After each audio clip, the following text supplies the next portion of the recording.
Good morning, journalism students. This is our latest update. It's not just a latest update for our class, but for our school as well. I'm not sure if your other teachers have already shown you the new schedule that was agreed upon by the administration and faculty on Tuesday, and it went into effect yesterday.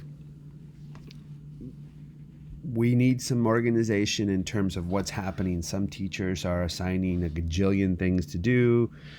Others are concerned about conflicting with other teachers' assignments and things of that nature. So what the staff at the school put together is this schedule that gives windows of time for classes to do what they have to do in an effort to try to compartmentalize what it is that students are expected to do. So the principal would like all classes to have 90 minutes of meeting time twice a week. So for us, in period 6, we would meet from 2:30 to 4 on Wednesdays and on Fridays. Now, we will most likely not have 90 minutes of work each day. In fact, we would probably have a whole lot less, but we should do something. I have to tell you, 6th period is the period that has had the fewest amount of students check in with me. We have 16 students in our class, and we haven't had very many check in. As you can see, the majority of the updates that I put have no... I ask you to please hit likes so that I know that you've seen it, so that I can keep track of who's checking in. But the last one from Monday only had 6. So let me just give a shout out to the 6 people who took some time to check in. Thank you, Laura. Thank you, Luz. Thank you, Mia. Thank you, Samantha. Thank you, Isabel. Thank you, Iscali. And Diego did from the Journalism 2 class. But that was it.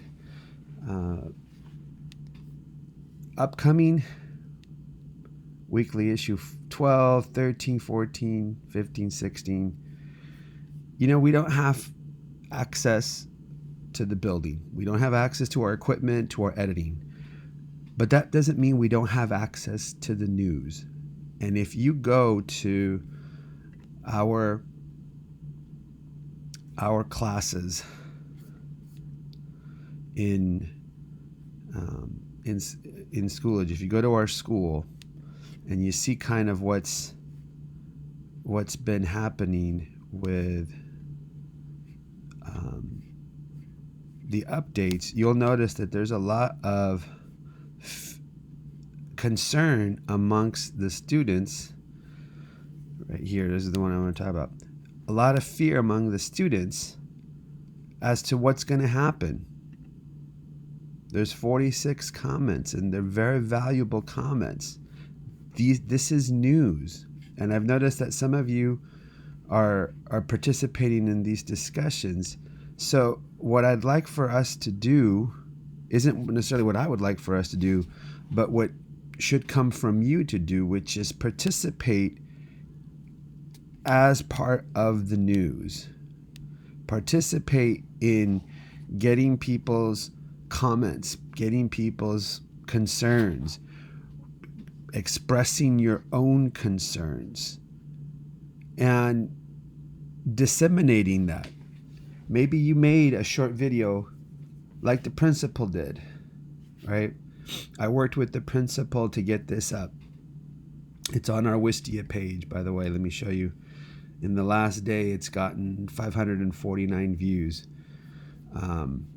We can get your stuff up there too. He put his phone in front of him, hit record, and delivered his update.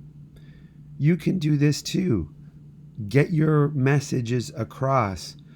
Comment on the events that are happening at our school. Our school has never gone through this kind of crisis. Our city, our state, our country, we are in a very new time, as you can, I'm sure, understand. You have an opportunity to tell that story And once we record that story and upload that story here, it will always be part of Bravo's story. You will always be part of Bravo's story. So I encourage you, don't look at this as a homework assignment. Everything is homework now, or anything like that. Look at it from the perspective of you asked to join journalism. You weren't programmed in there. No one forced you to be in there. And part of journalism is telling the story of what is happening at the school. We're not on campus, but the story of our school continues. Please step up to the challenge of being the person, the group, the people that continue to tell that story. I hope you're all safe. I hope you stay healthy. And I hope, more than everything, that you keep being creative. Talk to you soon.